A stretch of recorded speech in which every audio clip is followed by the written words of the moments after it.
Alors aujourd'hui, on fait le deuxième, mais peut-être pas le dernier cours sur l'approximation, parce que je ne suis pas sûr que j'arrive à faire en une séance tout ce que je veux vous montrer sur ce problème. Donc le problème qu'on va regarder, c'est le problème du sac à dos. Le sac à dos, vous allez voir dans un instant ce que c'est un problème très classique, et encore une fois, je l'ai choisi parce qu'il se retrouve dans plein de situations pratiques. Alors celui-là, c'est assez simple de voir pourquoi est-ce qu'il se retrouve de partout. Et ce qu'on va faire avec ça, c'est qu'on va faire de l'approximation, mais on va faire quelque chose de plus fort que la dernière fois. Si vous vous rappelez, la dernière fois, ce qu'on avait fait, c'était des algorithmes avec un facteur d'approximation constant. On garantissait que la solution qui était retournée, elle n'était pas pire que 2 fois ou 3 fois l'optimum. Nous, on faisait encore mieux que ça. Il y en avait un, c'était 2, il y en avait un, c'était 3 demi. Donc ça, déjà, c'est fort parce que ce n'est pas pour tous les problèmes qu'on est capable de faire ça. D'accord ? Il y a des problèmes où on n'est pas capable de fournir un algorithme d'approximation mieux qu'avec un rapport qui n'est pas constant, qui est par exemple log n ou n, d'accord ? Voire il n'existe pas d'algorithme d'approximation non trivial même. Donc du coup déjà c'est fort d'avoir un facteur d'approximation qui est constant. Mais là aujourd'hui on va faire beaucoup mieux. On va faire un rapport d'approximation qui est aussi proche qu'on veut de 1. Ça va être 1 plus epsilon et vous choisissez epsilon aussi petit que vous voulez. Et quand vous l'avez choisi, même infime, l'algorithme qui calcule avec ce rapport d'approximation, il reste polynomial. Okay ? Donc c'est ça qu'on fait aujourd'hui et c'est ça qu'on appelle un schéma d'approximation en temps polynomial. Schéma d'approximation, ça veut dire avec un facteur d'approximation qui peut être aussi proche que je veux de 1. Donc vous vous approchez aussi proche que vous voulez de la réponse optimale. Et à chaque fois, c'est en temps polynomial, quel que soit le facteur d'approximation que vous fixez. Ok, alors commençons par parler du problème du sac à dos. Donc le sac à dos, le problème il s'énonce comme ça. En général, on énonce comme ça. Vous avez un sac à dos qui a un poids limite. Vous pouvez penser que c'est le poids ou que c'est la place. Mais nous, on dira que c'est le poids. C'est grand W qui est un réel. Alors qui en fait est un réel. D'ailleurs, c'est pas marqué, mais en fait c'est un réel positif. Vous avez une collection de n objets que vous voulez emporter dans le sac, qui ont chacun une valeur, VI, et un poids, WI. Okay ? Donc chacun des objets que vous avez, il a une valeur et il a un poids. Et votre sac à dos, il vous permet d'emporter une collection d'objets avec un poids limite. La question, c'est qu'on veut emporter la collection d'objets qu'il est possible d'emporter dans le sac à dos, donc en respectant le poids limite, et qui soit de plus grande valeur possible. Okay ? Donc ce que je veux, c'est un sous-ensemble. Je veux un sous-ensemble de mes objets tel que la somme de leur poids ne va pas dépasser le poids limite du sac à dos et la somme de leur valeur est maximum. Okay ? Pourquoi ce problème il se retrouve partout ? J'ai même pas pris la peine de vous donner d'exemples concrets tellement je pense que c'est direct de voir que ce problème-là, on va avoir à le résoudre sans arrêt. Parce qu'en fait, si on change le nom, alors, c'est pour l'énoncer comme un sac à dos qu'on parle de poids et de valeur, mais en fait, dans la pratique, le poids, c'est quoi ? Je crois que je l'ai entendu. C'est le coût.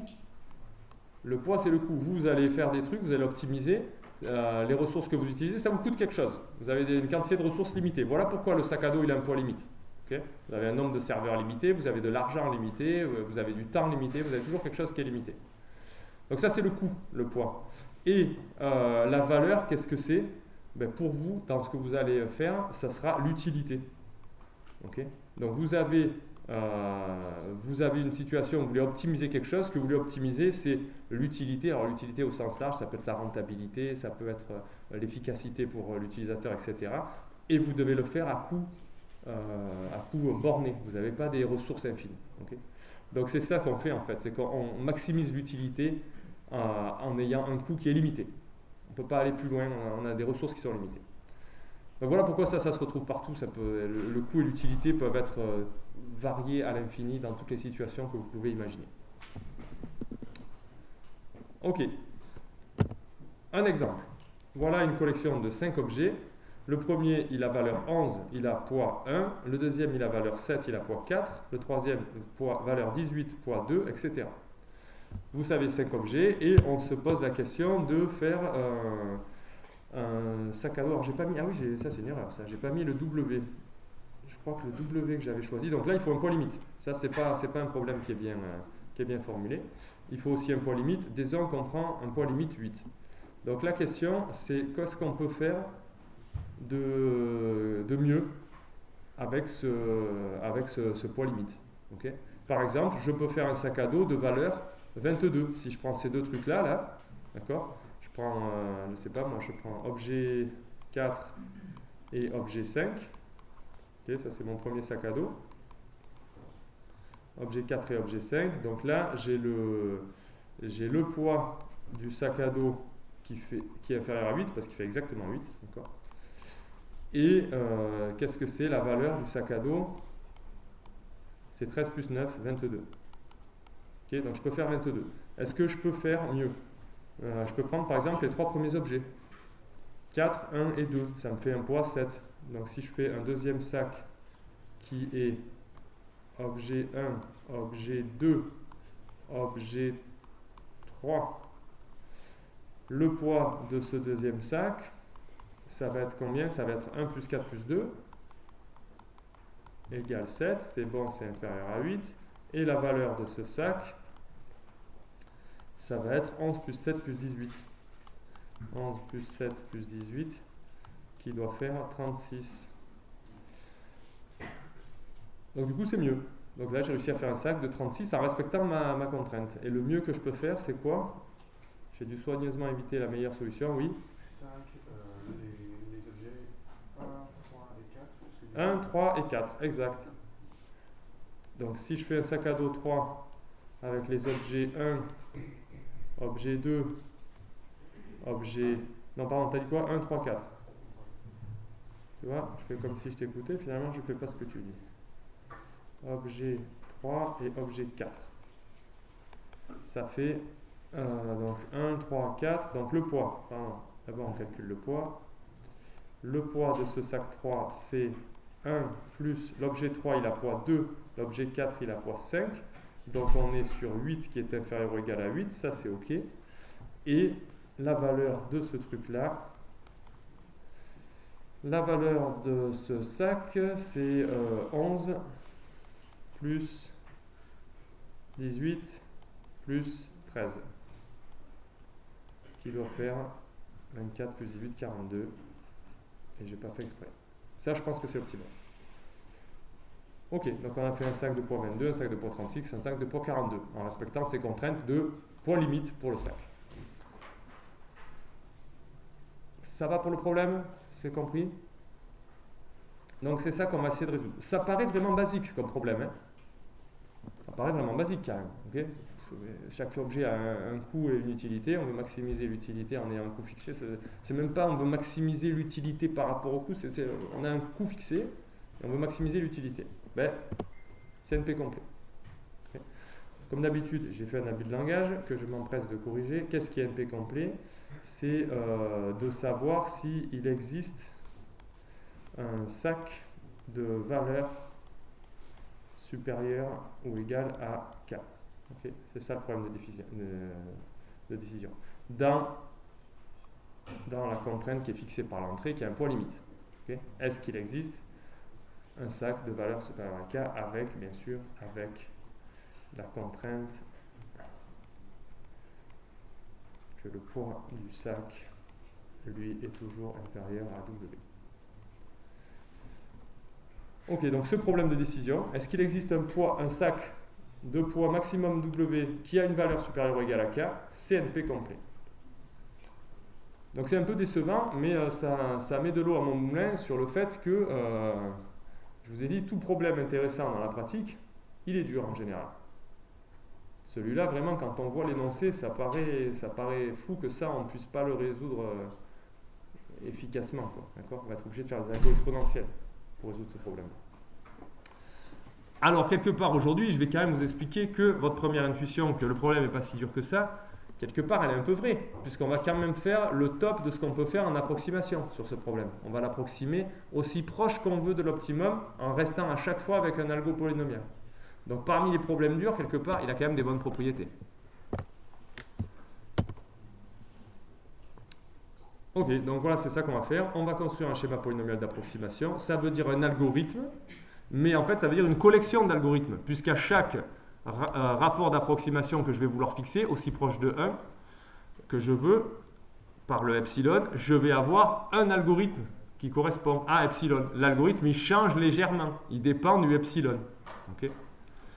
Alors vous allez voir, il dépend très simplement du epsilon, mais il dépend quand même du epsilon. Ce n'est pas exactement le même algorithme et ce n'est pas exactement la même complexité pour chaque epsilon.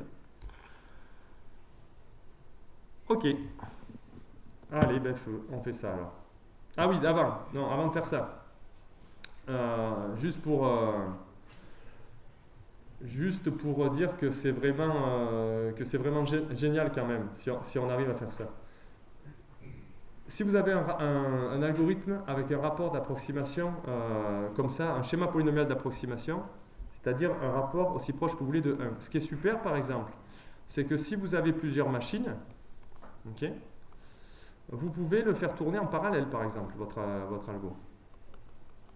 Alors, je ne vous conseille pas de le faire tourner sur des laptops, mais sur quelque chose d'un peu plus puissant.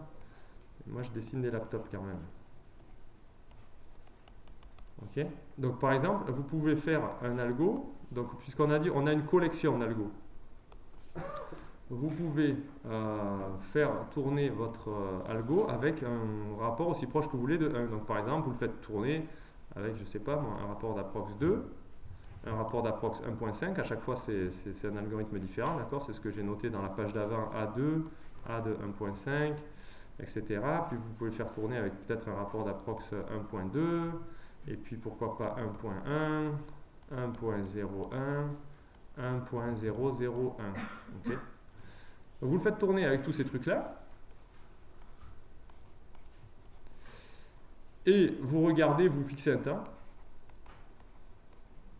Par exemple, je ne sais pas, vous êtes prêt à passer 2 semaines de calcul sur le problème. Okay. C'est exactement le temps que vous allez partir en vacances.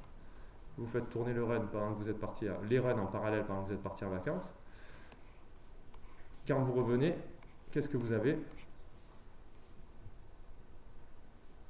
Rien du tout, parce que votre programme, il y avait un petit bug et vous n'êtes pas là pour le monitorer, donc vous n'avez aucun résultat. Donc vous le refaites tourner pendant 2 semaines, il ne fallait pas partir en vacances, pas faire tourner le programme pendant qu'on part en vacances, ça ne marche pas. Mais la fois où vous avez tout corrigé les bugs, vous obtenez pour certains une réponse.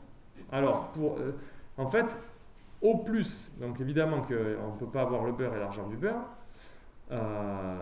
au plus on demande un rapport d'approximation proche de 1, au plus la complexité polynomiale de l'algorithme qu'on va faire, elle augmente. Elle reste polynomiale, mais elle augmente. D'accord? Donc en fait, vous allez peut-être avoir la réponse pour celui-là, peut-être avoir la réponse pour celui-là, peut-être pour celui-là, puis à un moment donné, ça va bloquer. D'accord? Peut-être qu'après, à un moment donné, non, vous n'allez plus avoir de réponse. C'est-à-dire qu'en 2 semaines, le truc, il n'aura pas fini de calculer. Okay? Ben, c'est pas grave, vous prenez la meilleure réponse que vous avez eue. Donc c'est quand même génial parce que ça, c'est exactement ce qu'on veut faire dans la vraie vie. On a un certain temps à utiliser pour le problème qu'on veut résoudre. Et ce qu'on voudrait, c'est avoir dans ce temps-là la meilleure solution possible. Okay. Alors qu'en algorithmique, c'est pas du tout comme ça que ça marche en général. Okay. Vous ne pouvez pas négocier sur le temps de calcul de l'algorithme. Ce n'est pas une entrée de l'algorithme. Vous ne pouvez pas lui dire, allez vas-y, calcule-moi la meilleure solution que tu trouves en 1 mois ou en 2 mois. D'accord? Ça ne marche pas comme ça. L'algorithme il est fait pour calculer une solution, éventuellement avec une certaine précision ou quoi, et ça prend le temps que ça prend. C'est pas négociable. On ne peut pas négocier sur le temps d'exécution de l'algorithme. Mais là, ce qui est super, c'est que comme en fait vous avez une collection d'algorithmes de plus en plus lents mais de plus en plus précis, vous avez un peu ce trade-off, cet équilibre que vous pouvez obtenir dans vous-même. Donc vous les lancez tous en parallèle et vous attendez un certain temps et vous prenez le plus précis qui a répondu. D'accord? C'est encore mieux que ça.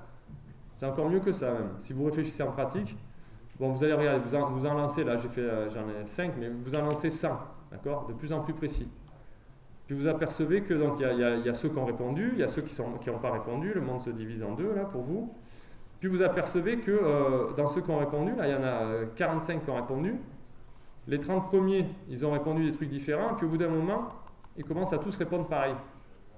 Forte présomption que vous avez vraiment trouvé l'optimum. Ok ? Et vous, à partir du moment où vous avez trouvé l'optimum au problème que vous vous posez, ça vous fait une belle jambe que le problème il soit NP complet. Alors, NP complet, n'oubliez pas, ça ne veut pas dire que vous n'aurez jamais la réponse au problème qui vous intéresse vous. Ça veut dire vous ne pouvez pas avoir la réponse à tous les problèmes sac à dos qu'on peut poser. Mais à la limite, vous vous en moquez. Si vous avez la réponse à tous les problèmes sac à dos que vous allez rencontrer dans votre vie, pour vous c'est déjà largement suffisant. Okay ? Donc vous pouvez très bien trouver l'optimum, même si le problème est NP complet. C'est juste que cette façon de faire ne garantit pas la solution pour tous les problèmes en temps polynomial. Pour toutes les instances du sac à dos, je dis les problèmes, je parle mal, pour toutes les instances du sac à dos en temps polynomial. Mais pour une instance, vous pouvez avoir la solution. Ok, donc c'est super quand même d'avoir un schéma polynomial d'approximation, et c'est tellement super qu'on va en faire un aujourd'hui. On va faire le début en tout cas. On va commencer par faire un algo exact pour le problème du sac à dos à valeur entière. Donc là, mon problème du sac à dos, je vous l'ai posé, vous avez vu, avec des valeurs réelles. Les valeurs et les poids, c'est des réels. On va garder que les poids, ce soient des réels. Okay. Les poids sont toujours des réels. Mais par contre, les valeurs des objets, maintenant, c'est des entiers. Donc je fais une simplification. Je dis que dans ce qu'on va me donner, on ne me donnera pas des réels. D'accord ? On me donnera des valeurs entières. Des poids réels, mais des valeurs entières.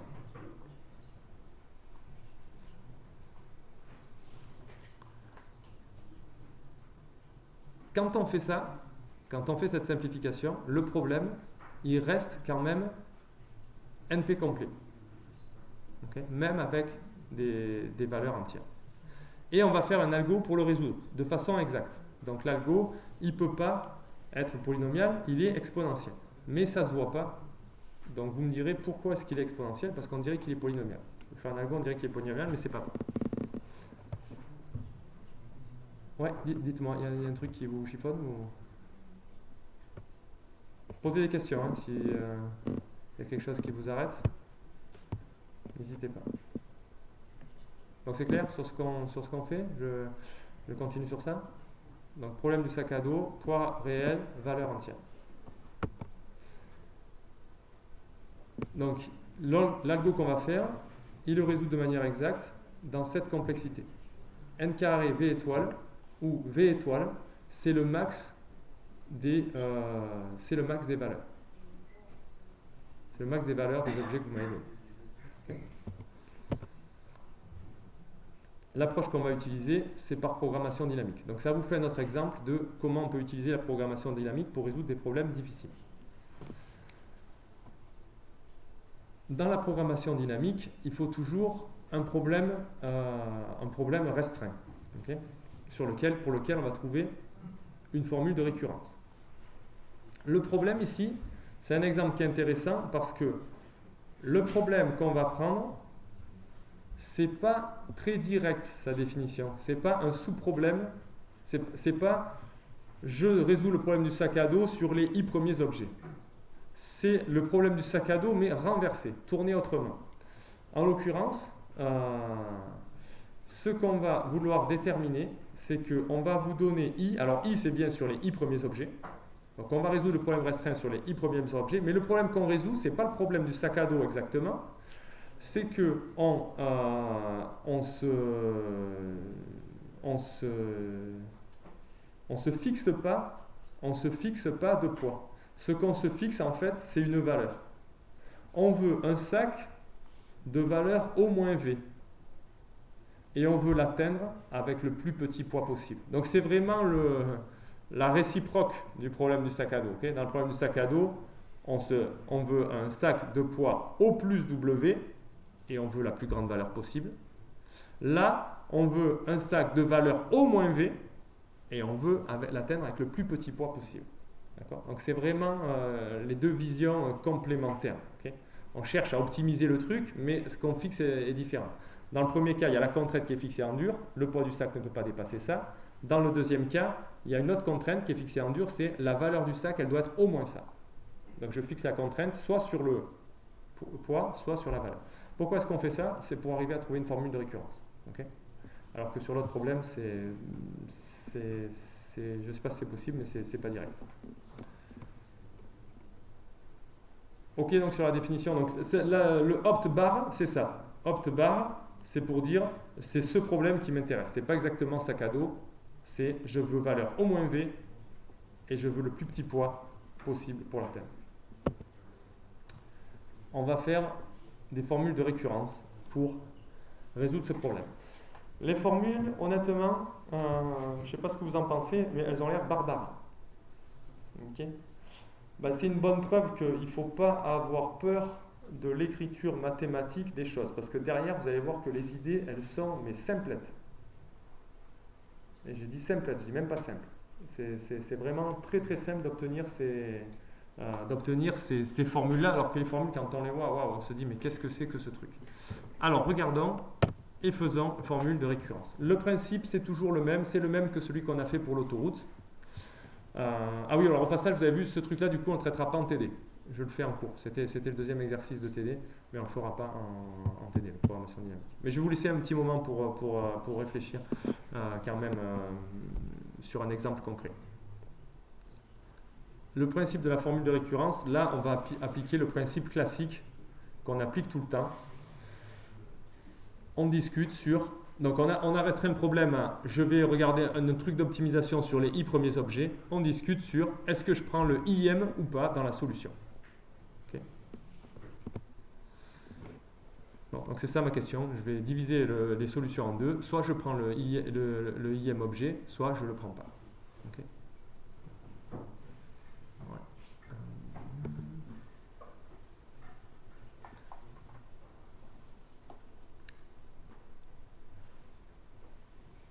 Premier cas, si, donc la valeur, vous vous rappelez que la valeur que je veux atteindre, elle est fixée en dur. Je dois atteindre valeur V, je n'ai pas le choix. Si la valeur que je dois atteindre, elle est supérieure à la somme des valeurs des i-1 premiers objets, qu'est-ce que je dois faire ? Je n'ai pas le choix, d'accord ? Je suis obligé, je suis forcé de prendre le im. Parce que les i-1 premiers, leur somme des valeurs, elle ne me permet pas d'atteindre V. Donc c'est sûr que je dois prendre le im objet. Okay. Donc dans ce cas-là, il n'y a pas de discussion, je le prends, je ne le prends pas, je le prends. Si la valeur de ce im objet, elle est supérieure à la valeur V que je veux atteindre, qu'est-ce que je fais ?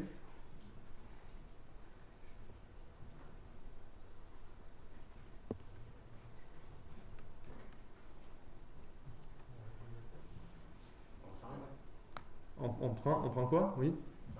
On s'arrête, mais on fait quoi ? On s'arrête, on laisse le sac vide, qu'est-ce qu'on fait ? On met VI et c'est tout. D'accord ? On prend VI, mais on ne prend pas plus. On vient de dire on est obligé de le prendre et le prendre ça suffit. Donc quand vous êtes obligé de faire un truc et que ça suffit à faire ce que vous voulez faire, vous faites ça et puis c'est tout.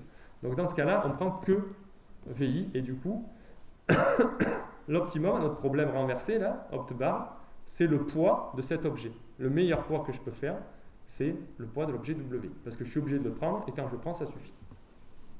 Si quand je le prends, ça ne suffit pas, c'est-à-dire si sa valeur, ok, je suis obligé de le prendre, mais sa valeur, elle est quand même strictement inférieure à V. Alors je suis obligé de prendre d'autres choses.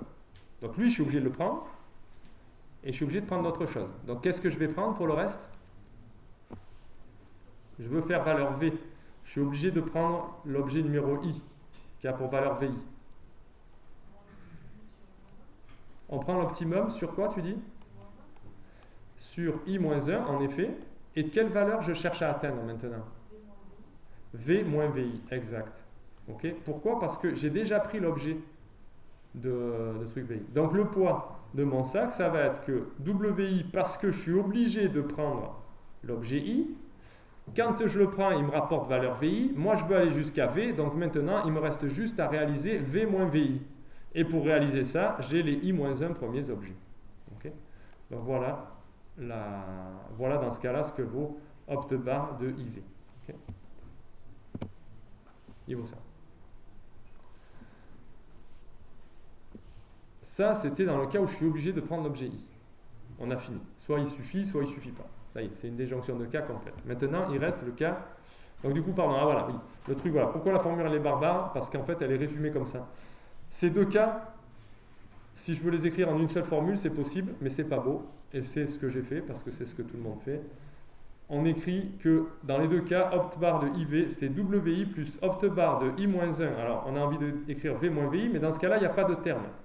En fait, si vous prenez le max entre 0 et V moins VI, ça marche en remarquant simplement que opt_bar de un truc 0, c'est combien?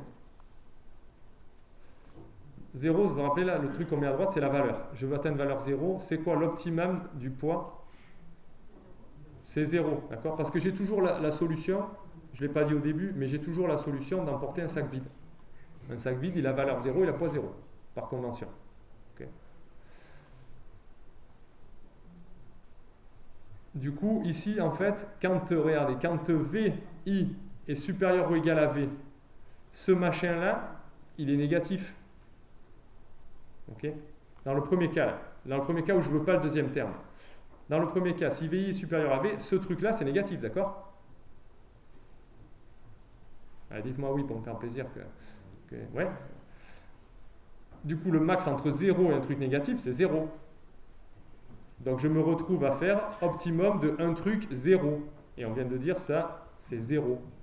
Optimum de truc 0. Donc en fait, c'est une petite astuce, là, le coup du max entre 0 et V moins VI, c'est juste une petite astuce pour que le terme dégage lorsque V moins VI est négatif.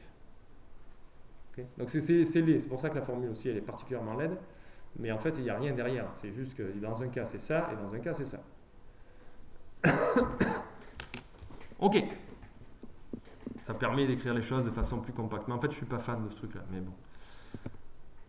Il nous reste quand même un cas. C'est que là, on avait pris le cas où on était obligé de prendre l'objet I. Il nous reste le cas où on n'est pas obligé de prendre l'objet I. C'est-à-dire où les I-1 premiers objets, à eux seuls, ils arrivent à atteindre la valeur V.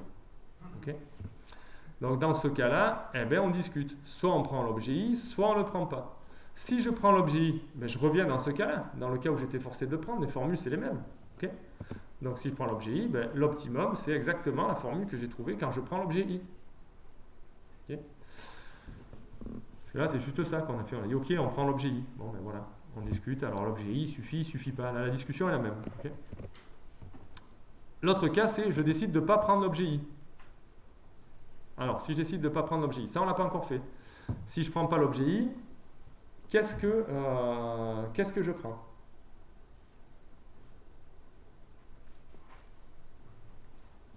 Je vais dire, ben, je vais résoudre le problème, je veux l'optimum sur, je ne prends pas l'objet I. Donc comme elle a dit tout à l'heure votre camarade, elle a dit, ben, du coup je joue qu'avec les objets jusqu'à I-1. Et quelle est la valeur que je cherche à atteindre? Ben, c'est toujours V parce que je n'ai pas pris d'objet, j'ai pas pris l'objet I, donc pour l'instant je n'ai pas progressé. Donc ce que je veux c'est atteindre V mais qu'avec les I-1 premiers. Et je veux faire ça de façon optimum, le plus petit poids possible pour faire ça. Donc voilà, la formule dans ce cas-là c'est ça. L'optimum de IV, ben c'est l'optimum sur I-1. Si je décide de ne pas prendre l'objet I. Okay. Ça, c'est la même chose que sur le problème de l'autoroute. Sauf que dans le problème de l'autoroute, il y avait la contrainte des 50 km. Donc, on ne le faisait pas sur I-1, on le faisait sur ce qu'on avait appelé P de I. La première station qui est avant à 50 km. Mais en fait, c'est vraiment la même idée. Je prends I ou je ne prends pas I. Ok. Et dans ce cas-là, la formule, du coup, elle se résume encore en soit je suis dans ce cas-là, soit je suis dans ce cas-là. Moi, je veux optimiser, je veux le plus petit poids possible. Donc, je prends le min entre les deux, entre cette formule-là, qui pour des raisons obscures est au deuxième truc. Elle est là. Et la formule dans ce cas-là, qui est là. Okay. Je prends le min entre les deux, entre prendre l'objet I et pas prendre l'objet I. Donc, toutes les formules de récurrence qu'on a fait jusqu'à maintenant, c'est comme ça. Décider, je prends le dernier truc dans la solution ou je le prends pas, ben je prends le meilleur entre les deux possibilités. Soit je le prends, soit je le prends pas. Ok, donc voilà pourquoi il y a un min. Ici, il n'y a pas de min parce que c'est le cas où on est forcé de prendre l'objet i. Okay. Donc si on n'est pas forcé, si la valeur des premiers suffisent, il y a un min. Ok, ben voilà, c'était les deux formules que je vous avais montrées. Celle-là. Voilà, c'était celle-là. Bon, donc on a fait, si on est dans ce cas-là, la formule c'est ça. Sinon, si on n'est pas dans ce cas-là, la formule c'est le min. Et bien on fait un algo avec ça. Et l'algo, il est encore une fois, comme souvent dans la programmation dynamique, bête à pleurer. C'est-à-dire que la seule truc qui est intéressant, qui est difficile éventuellement, là-dedans, c'est d'obtenir la formule de récurrence. Une fois qu'on a la formule de récurrence, l'algo c'est, vas-y, calcule pour tous les i et pour tous les v la formule de récurrence. Ben c'est ça. Pour i, pour v. Basta. Donc pour i de 1 à n, je veux faire pour toute la collection d'objets. D'abord, je m'autorise que le premier, ensuite les deux premiers, les trois premiers, et puis à la fin les n premiers. Donc quand j'arrive à n, je suis content parce que c'est le problème non contraint. Okay. Alors rappelez-vous quand même qu'on a résolu pour l'instant le problème renversé. Donc il y a un petit truc à faire quand même à la fin pour retomber sur notre problème qui nous intéressait à nous au départ du sac à dos. Parce qu'on a optimisé le poids au lieu d'optimiser les valeurs. Donc je fais ça pour tous les i et je fais ça pour tous les v, et pour un v donné, les v qui sont intéressants pour lesquels je peux réaliser le v, parce que je peux vous dire aussi vas-y, fais un truc de poisson mais avec des objets qui n'ont que valeur 1 ou 2, c'est que ce soit pas possible. Donc il y a quand même un v maximum pour lequel on va arriver à faire un sac de valeur v.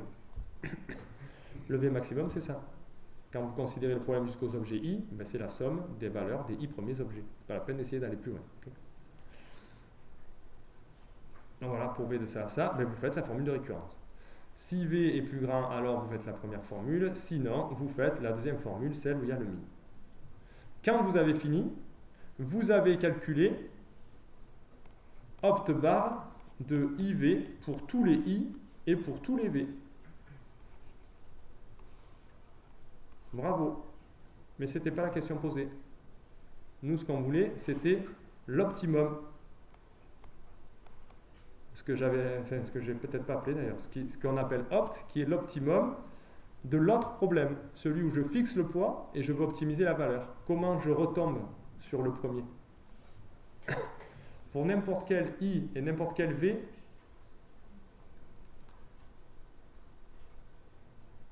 je vous donne le poids minimum qu'il faut pour atteindre cette valeur v. Alors d'ailleurs, i on l'oublie de suite en fait. I ça sert à rien. I c'est juste pour calculer de proche en proche par la programmation dynamique. Mais en fait, à la fin, les valeurs qui nous intéressent, c'est les valeurs où i vaut n, d'accord, où je joue avec toute la collection d'objets. Donc concentrons-nous sur ça. Je vous donne, on oublie le n du coup, je vous donne pour toute la collection d'objets, je vous donne pour chaque valeur que vous pouvez atteindre avec cette collection d'objets, je vous donne le poids minimum pour l'atteindre. Comment vous retombez sur la question initiale qui était la valeur maximum à poids fixé? Le poids fixé, il s'appelle W.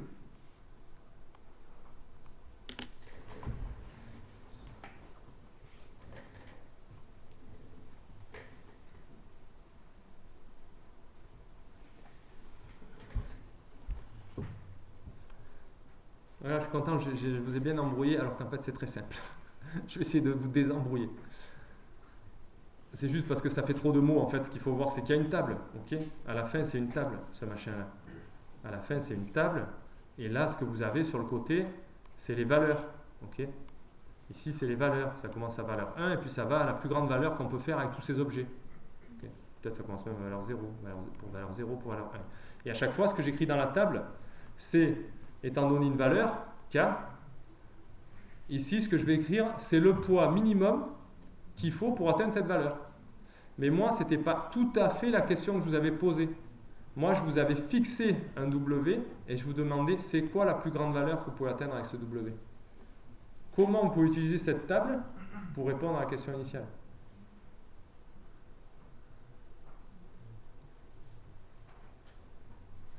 Je vous ai fixé une limite, je vous ai donné une table qui contient des poids. Le plus petit poids qu'il faut pour atteindre cette valeur. Vous regardez dans votre table. Oui. Étant donné qu'on a la table qui est à droite et qu'on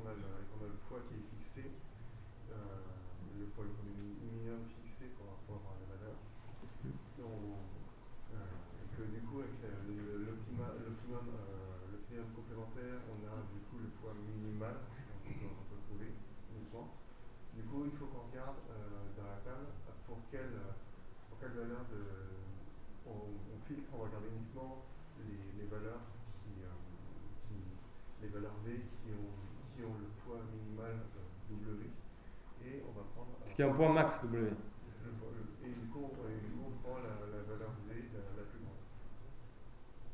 Ouais, très bien. C'est dommage que tu aies dit le truc important à la fin, après une introduction de 3 minutes. Tu as perdu tes camarades. Vous avez compris ou pas la réponse?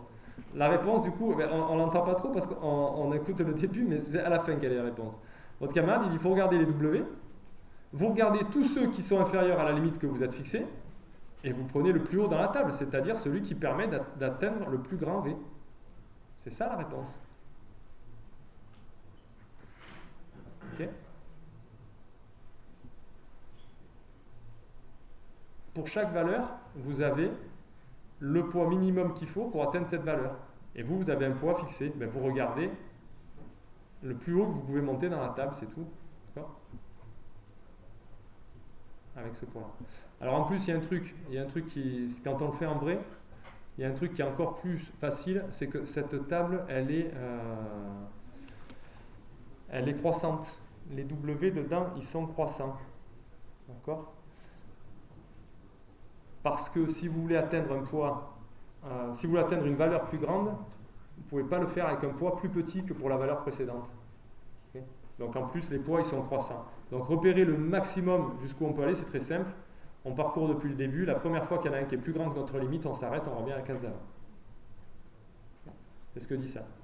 Retourner le V maximum, tel que opt bar de NV, c'est les valeurs qu'il y a dans cette table, est inférieur à W. Mais ce n'est pas la peine de parcourir toute la table. Dès que vous trouvez un qui est plus grand que W, vous arrêtez. Parce que la table, elle est croissante.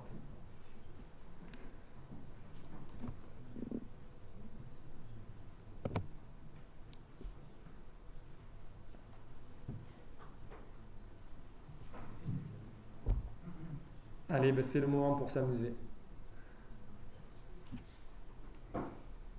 On va le faire pour ce problème-là.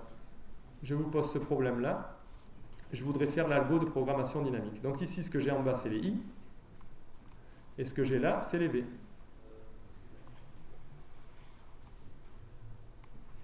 Ok? Donc par exemple, pour I qui vaut 1, un petit peu bas ce truc-là. Pour I qui vaut 1, je vais enlever là le I, je vais le mettre là. Pour I qui vaut 1, je peux faire quelle valeur? Donc je prends que le premier objet. Donc les valeurs que je peux atteindre en prenant cet objet, ça va de 0 à 4. Ok? Donc je voudrais remplir la table. C'est quoi le poids minimum pour atteindre la valeur 0? C'est quoi le poids minimum pour atteindre la valeur 1? C'est quoi le poids minimum pour atteindre la valeur 2? Pour atteindre la valeur 3? Pour atteindre la valeur 4? Pour I qui vaut 2, je prends les deux premiers objets. Donc la valeur maximum que je peux atteindre, c'est 5. 0, 1, 2, 3, 4, jusqu'à 5. C'est quoi le poids minimum pour atteindre la valeur 0? C'est quoi le poids minimum pour atteindre la valeur 1? Pour atteindre la valeur 2, la valeur 3, la valeur 4, la valeur 5. Et on le fait jusqu'à prendre les 3 premiers objets, les 4 premiers objets, et puis la totale, prendre les 5 premiers objets.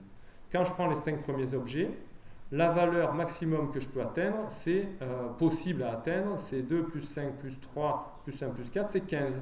Donc ça doit aller de 0 jusqu'à blablabli blabla. Si je ne me suis pas trompé, cette taille-là, cette case-là, elle correspond à 15.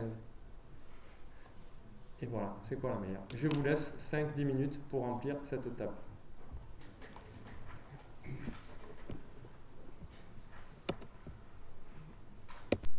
Ok, je vous lance sur l'affaire du coup.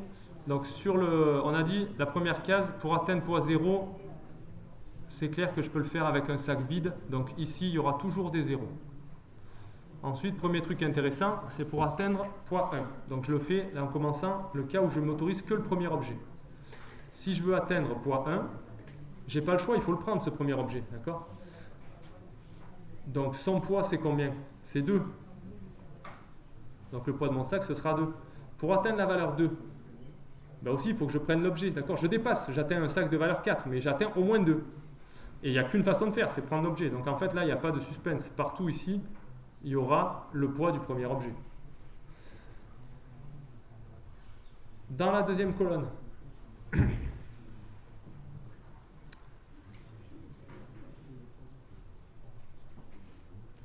la deuxième colonne, pour atteindre la valeur 1, c'est quoi le plus petit poids que vous pouvez faire en jouant avec les deux premiers objets? C'est combien? C'est 2. D'accord? Parce que le premier objet, ok, il a valeur 1, je pourrais prendre que le deuxième objet, mais son poids il est trop grand, c'est 3. Donc le mieux c'est quand même toujours que je prenne ce premier objet. Ok, donc je prends 2. Et ce sera, regardez, pour atteindre valeur 2, ben c'est pareil, lui il ne permet même pas d'atteindre valeur 2. Donc je vais être obligé de prendre le premier objet. Donc en fait jusqu'à 4, ça va être pareil, je vais prendre le premier objet. Et pour atteindre la valeur 5, c'est quoi le mieux que je puisse faire? D'accord? C'est de prendre les deux premiers objets. Et du coup leur poids, la somme, c'est 5. 2 plus 3. Okay. Donc ce 5 que je mets là, c'est le 2 plus 3 d'ici.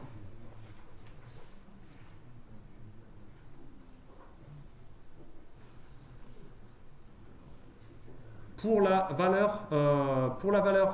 trois premiers objets, c'est quoi le mieux pour atteindre la valeur 1? Donc maintenant, je joue avec les trois premiers. C'est quoi le mieux pour atteindre la valeur 1? Ben, regardez leur poids. 2, 3 et 5. C'est encore de prendre le premier, celui de poids 2. Donc je vais encore prendre le poids 2.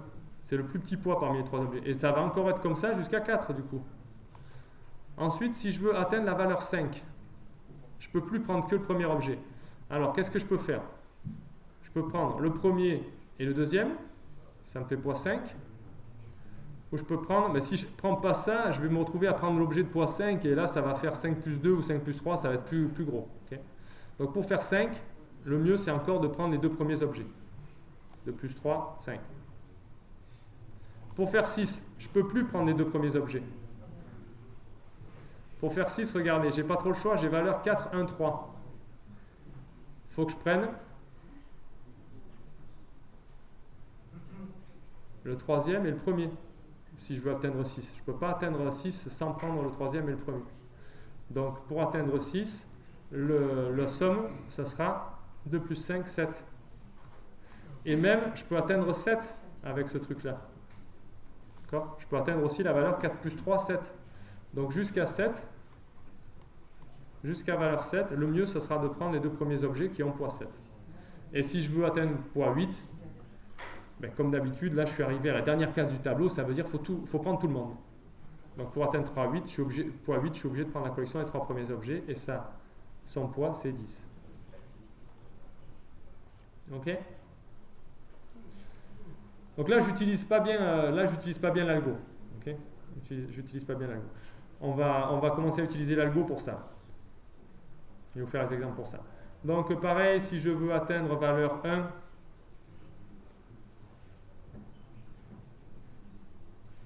donc maintenant je joue avec les 4 premiers objets. Je veux atteindre valeur 1. Celui qui est de poids le plus petit, c'est toujours le premier, c'est 2, d'accord? Donc je vais toujours faire 2 comme ça jusqu'à atteindre la valeur 4. Mais du coup non, j'ai dit ok, je vous fais l'exemple de opt 4, 3. Voilà, on en est là. Okay. Je veux calculer le truc qui est là. Opt bar de 4, 3. Si je suis l'algo, je me pose quoi comme question? Donc je veux atteindre la valeur 3. Je me pose la question, est-ce que je suis obligé de prendre l'objet 4 pour atteindre la valeur 3? Ça veut dire, est-ce que la somme des trois premiers, elle ne me permet pas d'atteindre la valeur 3? Les trois premiers, ils font 4 plus 1 plus 3 égale 7, non pardon, égale 8. C'est supérieur à 3. Donc non, je ne suis pas obligé de prendre le quatrième objet. Non, je ne suis pas obligé de prendre le quatrième objet. Donc je peux discuter. Soit je le prends, soit je ne le prends pas. On prend 4 ou on prend pas 4. Si je prends 4, c'est quoi le poids du sac que je vais faire? Le poids de 4, qui vaut 4 justement, plus, qu'est-ce que je dois atteindre? Oui?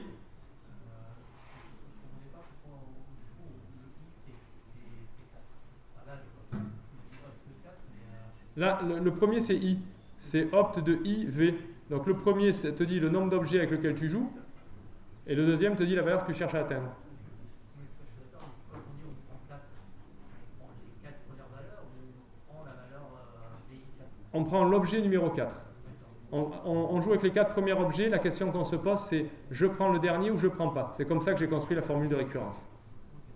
Comme vous avez écrit on prend 4, ça veut Ouais, c'est pas clair. Alors je vais le rendre plus clair. Je vais dire on prend l'objet 4 ou on ne prend pas l'objet 4. Ok? Donc là, je suis dans le cas où je prends l'objet 4. Donc du coup, je vais payer son poids, 4, plus... Alors, plus quoi? Quelle est la valeur que je cherche à atteindre, moi? Je cherche à atteindre la valeur 3. Donc, ça suffit d'avoir 4. Ok? Donc, plus, c'est rien du tout. Si je ne prends pas l'objet 4,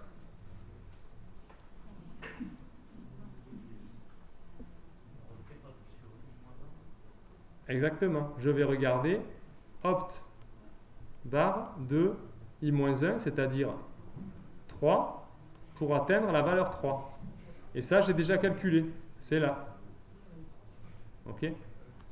Ça vaut 2. Et moi, je vais prendre quoi? Le mieux entre 4 et 2. Le minimum entre prendre l'objet 4 et pas prendre l'objet 4. Le minimum, c'est 2. Ok? Donc ici, je vais mettre 2. Le minimum entre ces deux-là, min égale 2. Et le 2, c'est ça que je mets ici. Ok? On continue jusqu'à 8. Donc pour 4, ça va être pareil. Pour 5, pour atteindre la valeur 5 avec les premiers, là, ça va être quoi le mieux que je peux faire? Si je prends ça et ça, je fais valeur 5. Maintenant, le mieux que je peux faire pour atteindre la valeur 5, c'est de prendre que le dernier objet, 4. Okay? Donc ça va être 4. Ici, c'est pour atteindre la valeur combien? 6. Pour atteindre la valeur 6 avec ces objets-là, qu'est-ce que c'est le mieux que je peux faire? Donc je veux aller à la main jusqu'à 8. Bon, attendez, je suis peut-être pas obligé de faire ça. On va faire direct 8. 5, 6, 7, 8. On refait le truc, on refait l'algo pour opt bar de 4, 8. Okay? Donc la question que je me pose, c'est que est-ce que le quatrième objet, je suis obligé de le prendre pour atteindre la valeur 8? Je regarde les poids des 3 premiers. Je l'ai déjà fait. C'était 4 plus 1 plus 3. Donc non, c'est bon. Ils font 8. Ils me permettent d'atteindre la valeur 8. Donc je dois discuter. Je ne suis pas obligé de prendre le quatrième objet. Soit je le prends objet 4, soit je ne le prends pas. Prends pas objet 4. Si je le prends, quelle est la valeur? Du coup, je prends l'objet 4. Il a poids 4, je vais payer 4. Et il a valeur combien? 5. Donc ça ne suffit pas, je veux aller jusqu'à 8. Donc je dois atteindre valeur 3. Alors, je dois l'atteindre avec les 3 premiers objets. Et je dois atteindre la valeur 3. En fait, je m'aperçois, cet exemple, il n'est pas si bien construit que ça, parce qu'on ne comprend plus le 3, ce qu'il veut dire. Le premier 3, là, c'est les 3 premiers objets. Le deuxième 3, c'est la différence entre... Ah ouais, je vais l'écrire comme ça sera mieux. C'est la différence entre 8 et 5. Parce que moi, je veux aller jusqu'à 8, et le premier objet m'a rapporté 5. Le dernier objet, pardon, celui-là m'a rapporté 5. Donc je veux opt de 3, 8 moins 5. Opt de 3, 3. Je l'ai calculé. Il était là, c'est lui. Okay? Donc je vais payer 4 plus opt de 3, 3. Ça fait 2. Donc ce truc-là, tout ça, c'est égal à 6. Si je ne prends pas l'objet 4, je veux toujours atteindre 8, mais cette fois qu'avec les 3 premiers objets. Je vais voir opt de 3, 8, c'était 10. C'est quoi le mieux entre 6 et 10? Ben, c'est 6. Okay? Donc je vais dans opt de 4, 8, ici, je vais mettre 6. Si je le fais pour opt de 4, 10, donc 8, 9, 10, opt de 4, 10, c'est celui-là. Ok, je veux savoir ce que je mets là. Je refais le truc. Est-ce que prendre le quatrième objet, je suis obligé? Alors, cette fois, regardez, la valeur des 3 premiers objets, la somme des valeurs des 3 premiers objets, c'est 8. Est-ce que 8 est supérieur ou égal à 10? Non. Là, je réponds oui. Alors, pardon, j'ai répondu oui. Je suis obligé de prendre le dernier objet. C'est ça ma question. Est-ce que je suis obligé de prendre le dernier objet ou pas? Là, oui. Je suis obligé de le prendre. Donc, je le prends. Il n'y a pas de choix là. Je prends l'objet 4. Il n'y a qu'un seul choix. Je prends 4. Okay. Et du coup, qu'est-ce que je paye? Je paye son poids, qui est 4. Et moi, je veux aller jusqu'à 10. Donc, je dois encore atteindre, avec les 3 premiers objets, je dois atteindre 10 moins 4. C'est-à-dire 6. Donc, je regarde, hop, 2, 3, 6. Il est là. C'est 7. Donc, ce machin-là, ça me coûte 11. Okay. 4 pour le premier. Et l'optimum que je peux faire pour atteindre 6 avec les 3 premiers objets, ça me coûte 11. Voilà. Donc ici, je mets 11.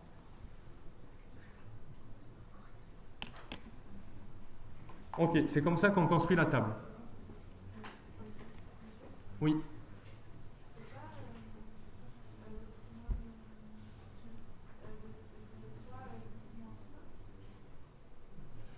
10 moins 5, attends, j'ai peut-être fait une erreur. Ah oui, tu as raison. Ouais, tu as raison. Merci. Merci. En effet, je m'embrouille entre les poids et les valeurs. Ici, on a déjà valeur 5 pour cet objet. Il a poids 4, d'accord? Le 4, c'est lui. Et le 5, c'est lui. Donc en fait, on doit faire 10 moins 5. Donc pardon, c'est opt de 3, 5. Et opt de 3, 5, c'est pas 7. C'est 5. Donc ici, ça vaut 5 et ça vaut 4, donc c'est 9. Merci. Ouais, il faut regarder la bonne ligne.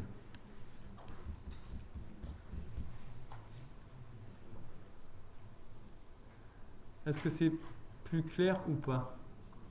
Comment il fonctionne l'algo? Mécaniquement. Vous voyez, à chaque fois on dit, est-ce que je prends le dernier ou pas? Le dernier, il me rapporte tant. Donc le problème d'optimisation que je veux résoudre, c'est ce que je voulais avoir, 10, moins ce qu'il m'a rapporté. Ce que je voulais avoir, 8, moins ce qu'il m'a rapporté. Okay. Et si je ne le prends pas, c'est directement la réponse de l'optimum sur obtenir la valeur que je voulais avec les 3 premiers à la place des 4. Oui. Du coup, le but de l'optimum, c'est de... Le but de quoi? Le but de l'algorithme de l'optimum, c'est de trouver pour une certaine valeur le poids le plus petit possible qu'on a parmi la liste des... Ça, j'ai pas totalement... la valeur du poids qu'on trouve, c'est la valeur la plus petite ou c'est la plus grande? C'est la valeur la plus petite possible du poids. D'accord, donc là par exemple, si je prends par exemple l'optimum 4, 8, oui. Ici, si jamais je prends l'objet 4, je me retrouve avec un poids de 6.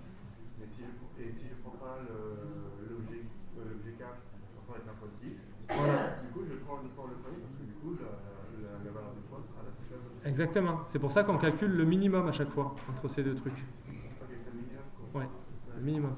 Nous, on veut optimiser le poids. Le poids minimum.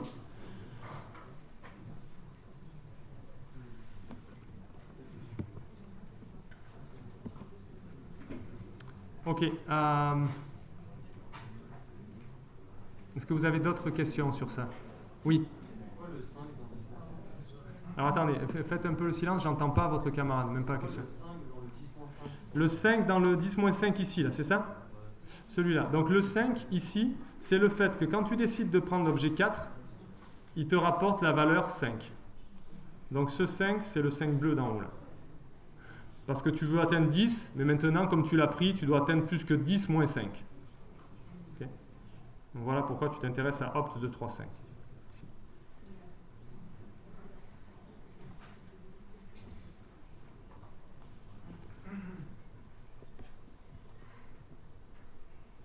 La dernière fois, quand on avait fait le problème de l'autoroute, je vous avais dit, bon, mais là, c'est bien. Donc à la fin, oui, pardon. À la fin, du coup, ce qui nous intéresse quand même, c'est d'avoir rempli cette colonne.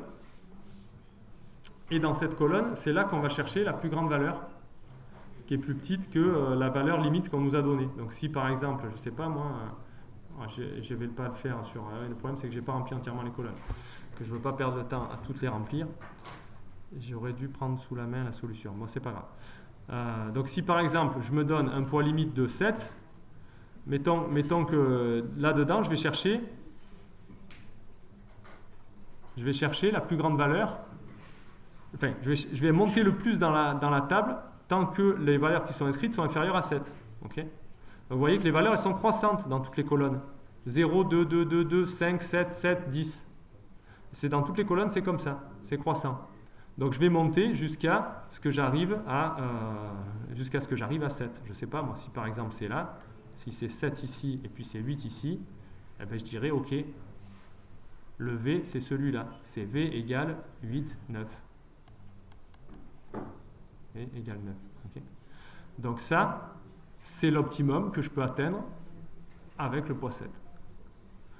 Puisque si je veux atteindre une valeur supérieure, le poids minimum avec lequel je peux le faire, c'est plus grand que 7.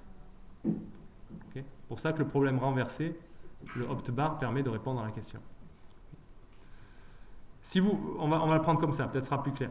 Vous prenez le maximum là, des valeurs qui sont, le maximum dans la table de ce qui est plus petit que 7 sur cette case. Donc ça correspond à V égale 9 ici, d'accord ? Ici, ça correspond à V égale 10. Ici, c'est V égale 8. V égale 9, le plus petit poids qui vous permet de le faire, c'est 7. C'est bon, c'est dans votre budget. Donc vous pouvez faire V égale 9. Est-ce que vous pouvez faire mieux ? V égale 10 ? Ben non, parce que le plus petit poids pour le faire, c'est 8. C'est ça qu'on a calculé avec notre opt-bar. Donc si c'est 8, vous ne pouvez pas vous le permettre, vous n'arriverez pas à le faire, le poids 10 avec, la valeur 10 avec votre poids limite de 7. Donc voilà pourquoi le plus grand dans cette colonne, à la fin, ben c'est bien, il vous donne bien le V que vous cherchez. Le mieux que vous pouvez faire avec 7, c'est V égale 9. Okay ? Donc c'est ça la réponse au problème initial.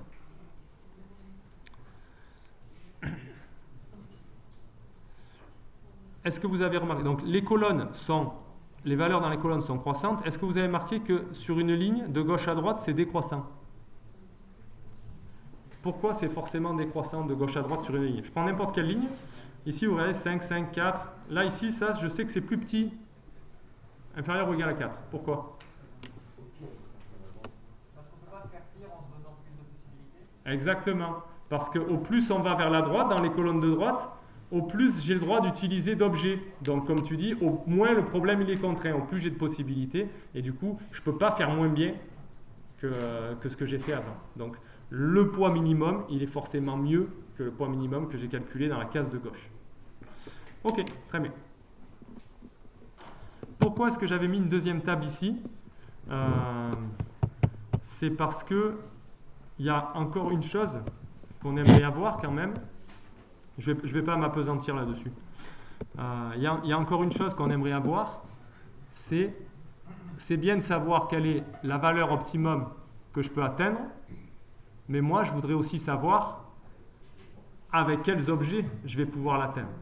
Exactement pareil que dans l'autoroute, ce qu'on peut faire pour avoir ça dans l'algo, c'est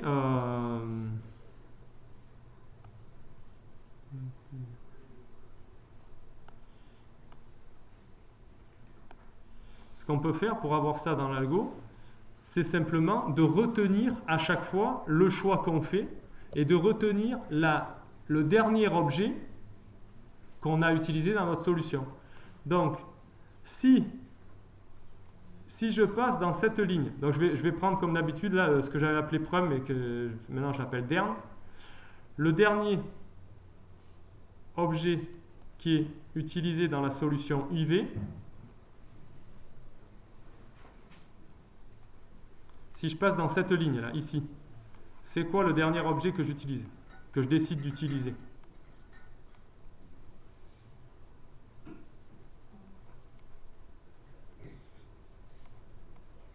Si je passe là-dedans, c'est quoi l'objet que j'utilise ? Là, c'est I. Okay, j'ai décidé de prendre I. Donc, le dernier que j'utilise, c'est I. Ok. Sinon, là, il y a deux cas. Le minimum, soit il est atteint pour ça, soit il est atteint pour ça. Donc là, il faudrait distinguer, il faudrait casser en deux. Dans le cas où le minimum il est atteint pour ça, Le dernier que j'utilise, c'est quoi?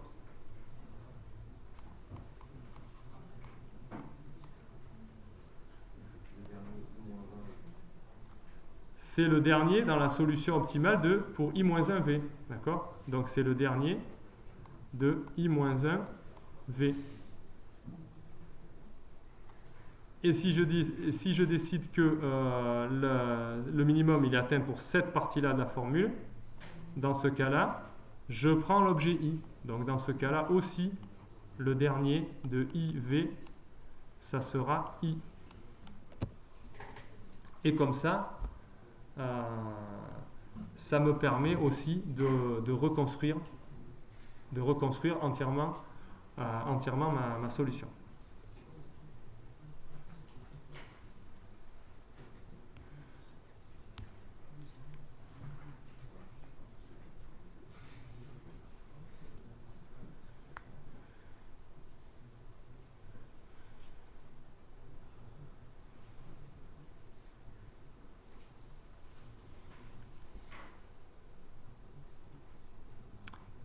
Ok, on va voir si c'est clair pour vous. Dans ma solution, donc là j'ai un problème avec 10 000 objets, chacun leur valeur, tout ça. Finalement, dans ma solution optimale, oui.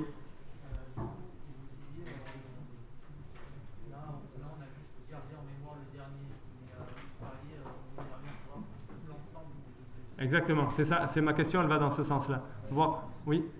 en haut, on pourrait juste créer un ensemble de départ dans lequel on met ce qu'on est en train de calculer et à chaque fois on met un code. Mais le problème, c'est que si tu fais ça, ça va te faire exploser la place. Tu vas devoir retenir un ensemble pour chacun des IV qui sera différent. Donc là, l'avantage, c'est que tu fais pas exploser la place en espace. Tu doubles la taille de la table, mais tu vas pas avoir un ensemble à stocker pour chaque IV. C'est pour ça que je veux en garder qu'un. Mais oui, ce que tu dis, ça marcherait. Mais ça multiplierait l'espace par la taille de l'ensemble, c'est-à-dire possiblement par n. Là, cette solution-là ne le multiplie que par 2. Alors si dans ma solution, le dernier que j'utilise, c'est l'objet 20. C'est quoi celui d'avant?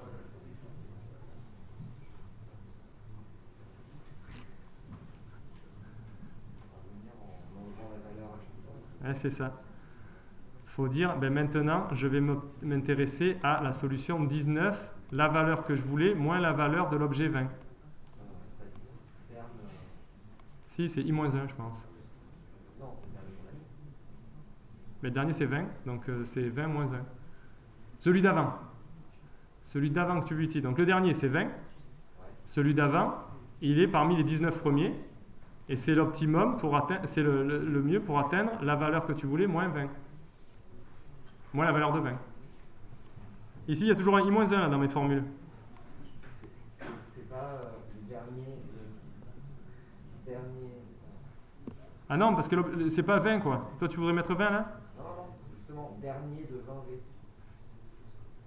Oui, mais j'ai dit le dernier, c'est 20. Ce qu'il veut dire, c'est que dans votre formule, on a le dernier de i-1V et pas v-. Oui, mais je ne fais pas la formule générale. J'ai dit le dernier dans ma solution, c'est 20. Donc ici, j'aurai le dernier moins 1.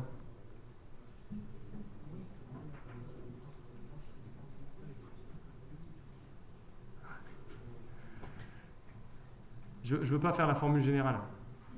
Je fais juste un exemple. Pourquoi à droite, le terme de droite, pourquoi on n'a pas juste fait? Parce que quand tu prends l'objet numéro 20, tu enlèves sa valeur. Donc c'est V moins la valeur de l'objet numéro 20. Moi, personnellement, ça perturbe par rapport à ce qu'on a dans la formule en bas. Oui, parce que... On a que des V, non mais dans la formule d'air. Ouais. C'est dernier de quoi également? À chaque fois, vous avez mis que des V. Tu as raison, attends, je me suis peut-être trompé là.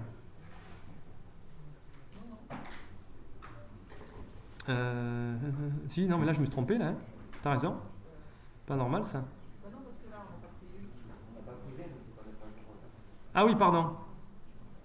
On l'a pas pris. C'est la deuxième qui va être Oula, du coup, je suis pas très sûr de mon truc là. C'est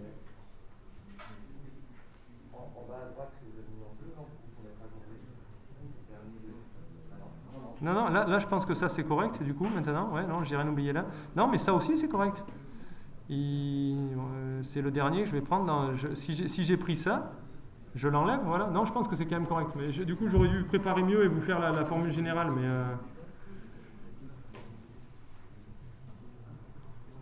on va essayer de le faire comme ça. Alors,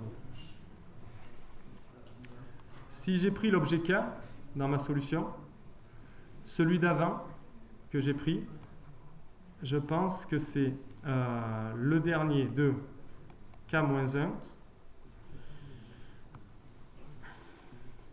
V-. Alors là, je peux pas le faire comme ça. Bon, allez, c'est tombé, j'arriverai pas. Parce que là, il faut sommer en fait tout ce que j'ai pris comme objet à la fin, quoi. Donc en fait, je voudrais vous écrire l'algorithme pour retrouver entièrement le truc, mais en fait, il n'est pas si simple. La formule, elle n'est pas si simple. Ici, il y a une somme.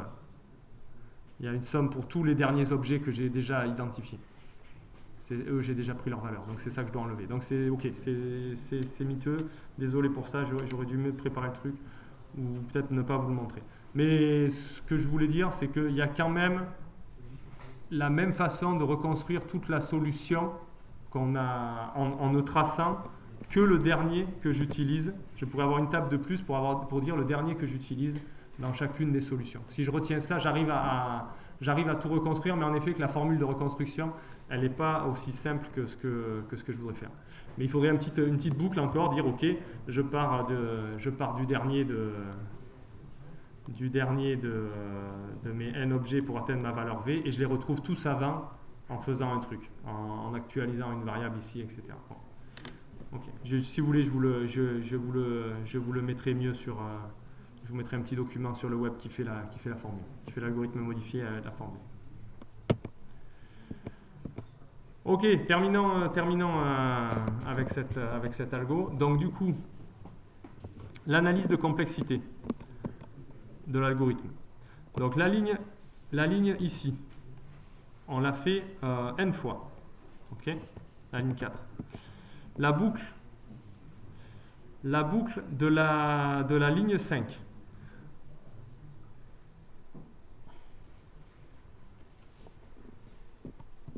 La boucle de la ligne 5, on le fait au pire jusqu'à la somme de la valeur de tous les objets. Et ce que j'ai dit, ce que j'ai majoré, donc j'ai majoré ça un peu grossièrement, ça c'est inférieur. C'est toujours inférieur à n v étoile. Vous vous rappelez que v étoile, c'est la plus grande valeur de mes objets. Ok. Donc au final, la complexité totale de l'algo, tout le reste, comme toujours, tout le reste, les calculs de formules, c'est en temps constant. Okay, c'est juste aller lire quelque chose dans une table. Donc au final, la complexité de l'algo, c'est n carré v étoile. Okay. Et c'est là que moi je trouve que ça a l'air polynomial, ça. C'est carrément polynomial, je ne vois pas du tout d'exponentiel. Je vous ai dit, le problème, quand on garde les valeurs entières, il reste NP complet. C'est la même complexité, le problème de décision, c'est la même complexité que le problème où j'ai les valeurs réelles et les poids réels. Et là, je vous dis, je l'ai résolu. Bon, je vous ai un petit peu embrouillé sur le passage, parce que je n'ai pas assez été clair sur les explications, là peut-être. Mais au final, quand même, je viens de le résoudre en temps n carré v étoile. Donc soit je vous ai vraiment embrouillé, et c'est pas vrai du tout ce qu'on a raconté, soit il y a une illusion. On n'a pas pris en compte les appels récursifs. Là, il n'y a pas d'appel récursif. Il y a juste, c'est pas récursif, tu vois, c'est les boucles, c'est des boucles forts. Et c'est comme ça que tu calcules ta formule de récurrence. Ok, elle fait penser à un truc récursif, mais en fait, regarde, tu l'as fait dérécursifier. Après, tu dis pour i de 1 à n, pour v de 1 à ça, je calcule la formule de récurrence à chaque étape. Donc là, j'ai compté combien de fois on va faire ça, on va le faire n fois, ça, on va le faire n v étoile. Ouais. Et là-dedans, tout ce qu'on fait, c'est des comparaisons et aller lire dans une table, prendre un max de deux choses, ça c'est en temps constant. Donc au final, ça, je pense vraiment que c'est vrai. La complexité, elle s'exprime comme ça. C'est n carré v étoile, avec v étoile, la valeur du plus grande valeur des objets. Ok.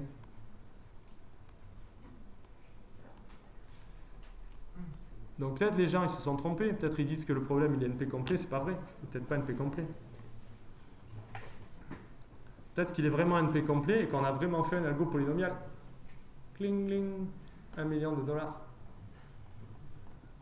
Ou peut-être qu'il y a juste une petite blague. Peut-être même qu'il y a une petite blague qui se retrouve tout le temps dans ces trucs-là et que je voudrais vous montrer. Polynomial en fonction de quoi? Exponentiel en fonction de quoi on l'apprécie? En fonction de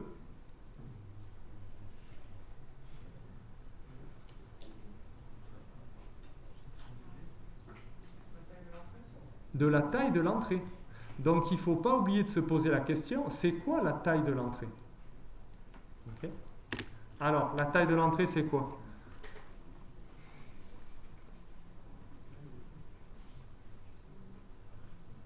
Il y a n nombres réels.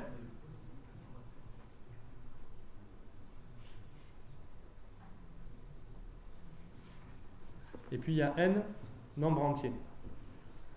Donc là, en plus, je triche un peu, je m'aperçois, j'oublie les nombres réels. Parlons déjà des nombres entiers. Le V étoile, il prend quelle place? Il prend quelle place à stocker? Donc l'entrée, c'est stocker n entier et n réel. Un entier, il va prendre quelle place? Celui qui a valeur V étoile, le plus gros objet là.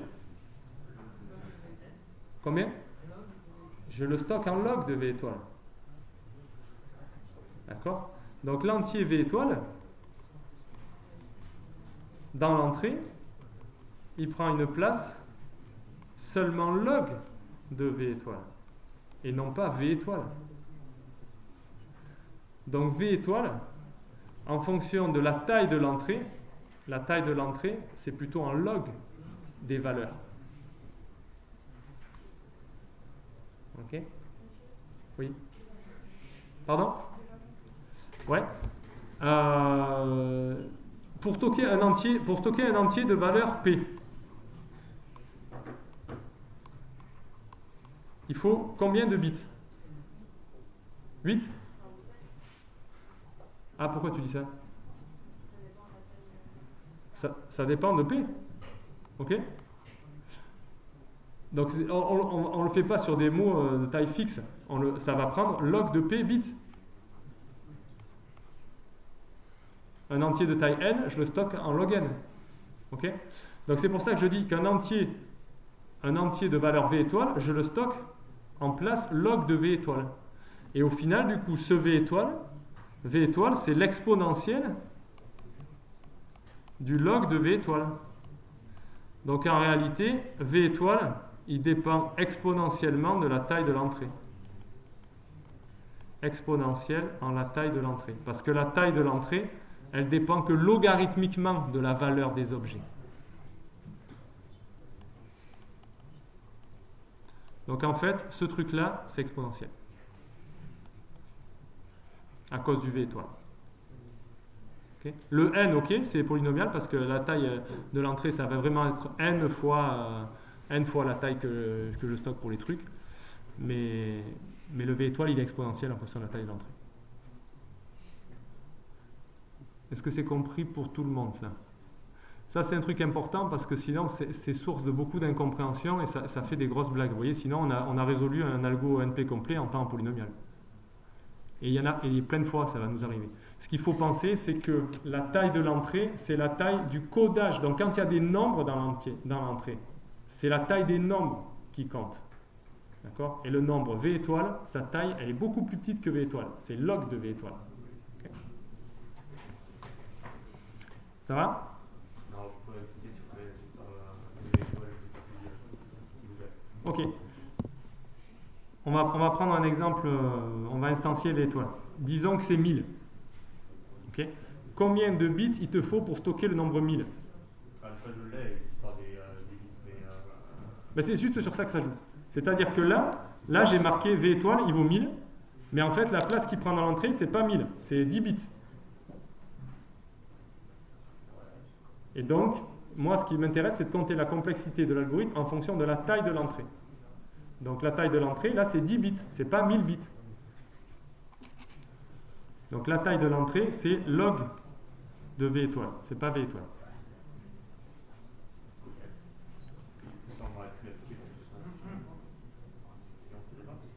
Non, ailleurs, la question se posait pas. Ouais. Tu as raison, il y a toujours des entiers quelque part dans les identifiants des sommets, etc. Mais je mettais pas la valeur des entiers, là. Je mettais le nombre de sommets. C'est pas pareil. Le n, tu vois, le n, il est toujours polynomial. C'est le nombre de sommets. C'est pas la valeur qu'ils prennent. Là, la différence, c'est que les valeurs, elles peuvent être beaucoup plus grandes que le nombre d'objets que tu as. Tu peux avoir 10 objets, mais certains qui ont des valeurs 1 million. Voilà. Donc c'est pour ça qu'on doit vraiment se poser la question du codage de ces valeurs-là. Ok.